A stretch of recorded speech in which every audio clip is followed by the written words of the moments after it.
Bismillahirrahmanirrahim. Assalamualaikum warahmatullahi wabarakatuh. Nama saya Ayun Ratasari dengan NIM 21083040445. Di sini saya akan memaparkan hasil resum dari buku yang berjudul Rekonstruksi Al-Quran. Kelas IAT 4A. Yang pertama itu ada bab 9, yaitu yang melatar belakangi munculnya keragaman bacaan Al-Quran. Dan yang melatar belakangi munculnya keragaman bacaan Al-Quran adalah ketidaksempurnaan aksara Arab, yakni scriptio defective yang tidak memiliki tanda-tanda vokal dan titik-titik diarektis. Pembeda konsonan berlambang sama yang digunakan ketika itu untuk menyalin teks Al-Quran. Sekalipun sudut pandang tradisional menafikan asumsi semacam ini, tetapi terdapat pijakan historis yang cukup solid untuk mengedepankan bacaan Al-Quran. Bagaimana? Selanjutnya ada unifikasi bacaan Al-Quran.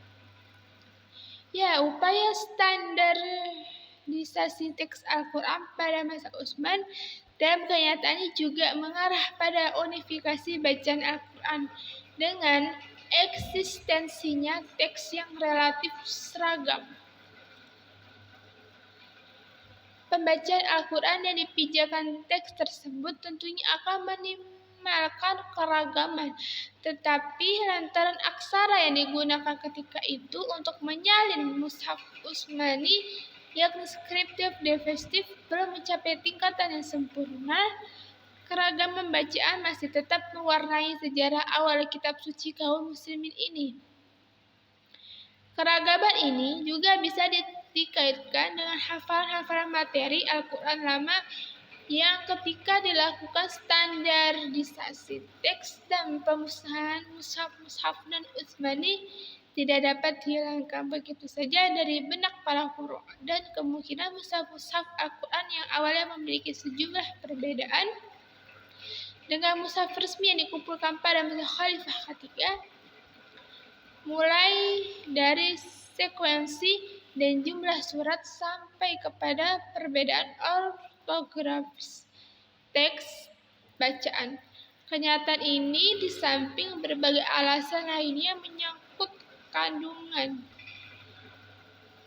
periwayatan yang meragukan secara historis, dengan jelas menafikan kemungkinan adanya upaya pengumpulan resmi Al-Quran pada masa kekhalifahan Abu Bakar As-Siddiq. Bisa dicapai setelah adanya pergantian atau ahli generasi. Selanjutnya penutup. Al-Quran diwahyukan dalam suatu situasi kesejarahan yang konkret. Sebagai besar kandungan kitab suci ini merupakan respon terhadap situasi kesejarahan tersebut. Situasi politik yang ketika itu didominasi oleh perebutan kekuasaan antara Persia dan Bizantium, yang dalam kenyataan memiliki relevansi nyata terhadap orang-orang Arab.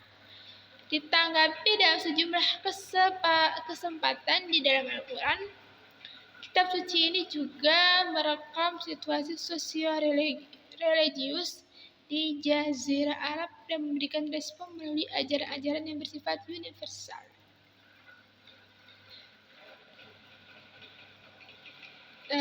Selanjutnya, mushaf Al-Quran yang awalnya memiliki sejumlah perbedaan dengan jumlah mushaf resmi yang dikumpulkan pada masa Khalifah ketiga, mulai dari sekuensi dan jumlah surat sampai kepada perbedaan ortografis teks dan bacaan. Kenyataan ini di samping berbagai alasan lainnya menyangkut kandungan periwayatan yang meragukan secara historis, dengan jelas menafikan kemungkinan adanya upaya pengumpulan resmi Al-Quran pada masa kekhalifahan Abu Bakar As-Siddiq. Berdampingan dengan proses introduksi script plan dalam penyalinan Al-Quran, upaya unifikasi berbagai bacaan Al-Quran atau dalam kurung variations semakin mengkristal di dalam tubuh umat Islam. Ya, seirama dengan penerimaan Mushaf Utsmani dan tekstus. Upaya ini mencapai momentumnya pada awal abad ke-4 Hijriah atau 10, setelah Scriptum Plan mencapai bentuk akhirnya. Proses unifikasi variations berlangsung dalam 2 etapa, yaitu unifikasi bacaan di dalam suatu wilayah dan unifikasi bacaan antara wilayah-wilayah. Proses ini berjalan lewat ikhtiar yang berorientasi kepada prinsip mayoritas atau ijma. Dalam kurung ijma, tetapi ketika tengah berada di etapa kedua, muncul kecenderungan tradisionalisme yang kaku dan sangat dominan.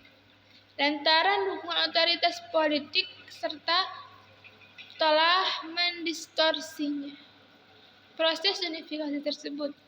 Ibnu Mujahid lewat kompilasi Qiraah 7-nya yang mendesak bahwa penggabungan antara ragam bacaan yang memiliki asal-usul berbeda tidak diperkenankan.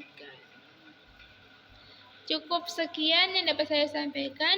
Kurang lebihnya mohon maaf. Wassalamualaikum warahmatullahi wabarakatuh.